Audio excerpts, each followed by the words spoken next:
¿Qué tal, amigos? Bienvenidos a Arte en Macramé y más. Mi nombre es Jessie y hoy les voy a dar los pasos para hacer una plantilla que vamos a trabajar con patrón alfa. Esto lo vamos a hacer en el siguiente tutorial, pero hoy les voy a explicar cómo hacerlo.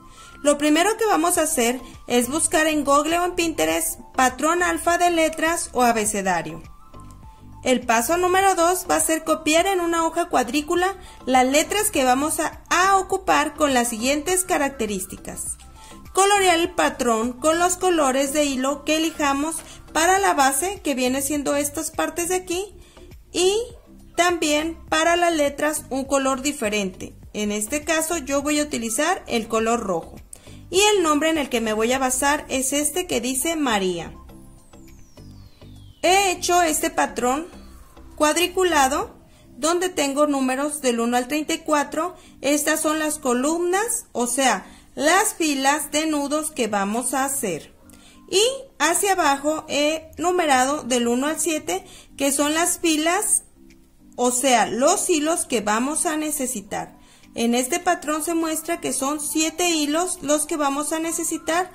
Estos hilos irán en color rojo porque son los que van a denotar las letras que vamos a dibujar en nuestra pulsera. Una cosa muy importante es dejar igual el espacio del lado izquierdo y también el espacio del lado derecho. Tienen que tener las mismas columnas. Aquí son 7, de este lado son otras 7. Por ello les invito a hacerlo primero con lápiz para que vean que quede simétrico su trabajo. Es importante dejar también un espacio en la parte de arriba y otro en la parte de abajo. Esto es que para el nombre voy a ocupar solamente 5 hileras, pero tienen que ser 7 hilos para dejar uno en la parte de arriba y otro en la parte de abajo. Recuerden que pueden hacer esta plantilla también para cualquier tipo de dibujo. Cada plantilla es única y especial.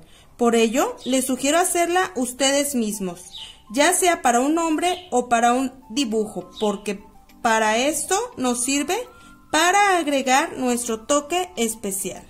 Sería todo, amigos, por el tutorial de hoy. Los invito a suscribirse, a dar like y activar la campanita de notificaciones, porque en el siguiente tutorial haremos esta hermosa pulsera. Me despido de ustedes diciéndoles, como siempre, hasta pronto. Bye.